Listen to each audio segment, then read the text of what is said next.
ሰላምና ጤና በያላችሁበት ይብዛላችሁ። በገነት ንጋቱ ፕሮግራም ላይ አንድ አርቲስት ቀርቦ ልጸልይልህ በሚል አንድ ፓስተር ወንድ እንደሚወድ ነገረኝ እና በጣም እንደወደደኝ ነገረኝ እያለ በተደጋጋሚ ፕሮግራሙ ላይ ኢንተርቪው አድርጓል። በዚህም ምክንያት ብዙዎቹ ፕሮቴስታንቶች ተቆጥተዋል። የወንጌላውያን ህብረት ወይም ካውንስል በገነት ንጋቱና በአርቲስቱ ላይ ክስ መስርቷል። እንግዲህ ይህንንም በስፋት ብዙ ሰዎች ሶሻል ሚዲያ ላይ በመቀባበል አርቲስቱም እንግዲህ የይቅርታ ቪዲዮን ሰርቷል።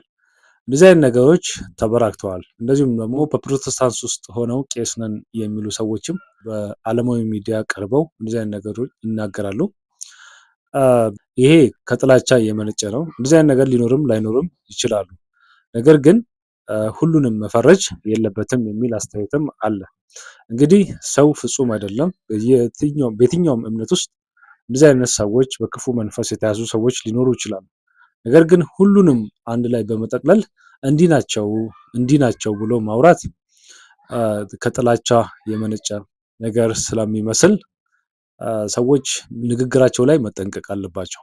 ለዚሁም ደግሞ ፕሮግራም የሚሰሩ ሰዎች በተለይ መጠንቀቅ አለባቸው። ምክንያቱም የራሳቸውን ስሜት ብቻ ማራመድ ሳይሆን እነሱን የሚከተል ብዙ ህዝብ አለ፣ ብዙ ሃይማኖት ውስጥም ያሉ ሰዎች አሉና እነሱን ታሳቢ በማድረግ ትክክለኛ ነገር ለህዝብ አቅርበው ትክክለኛ ነገር መስራት ይቻላል ብዬ አምናለሁ። እንግዲህ ይህ አርቲስት ከዚህ በፊትም የዛሬ ዓመት አንድ ኢንተርቪው አድርጎ ነበር። በዛም ኢንተርቪው ላይ የሴክስ ካምፓኒ እንፈራረም ብሎት እምቢ እንዳለ፣ ብዙ ገንዘብ ተሰጥቶት እምቢ እንዳለ ተናግሯል። ነገር ግን እንደዚህ አይነት ነገር ሊኖርም ላይኖርም ይችላል።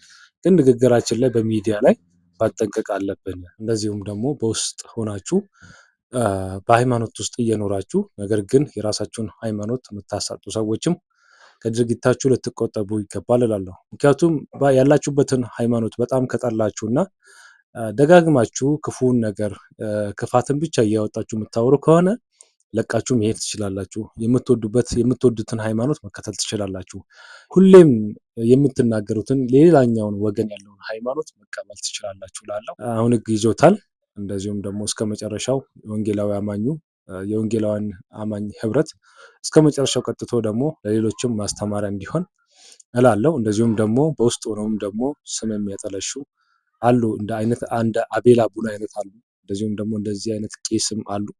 ስለዚህ እነዚህ ሰዎችም በህግ እንዲጠየቁ እንደዚሁም ደግሞ እርምት እንዲወሰድባቸው ራሳቸውን አሻሽለው መልካምን ነገር ከሰሩ ወንጌልን ከሰሩ ይስሩ፣ ካልሰሩ ደግሞ ወደሚፈልጉበት ሌላ እምነት እንዲቀይሩ ወይም ደግሞ እንዲሄዱ እላለሁ። ምክንያቱም በሁለት ቢላዋ መብላት አስፈላጊ አይደለም እላለሁ። ክርስቶስ ፍቅር ነው ብለን በፍቅር ብናምንም እንደዚህ አይነት ነገሮችን ደግሞ መስተካከል የሚገባቸውን ነገር ዝም ብለን ማየት የለብንም እላለሁ።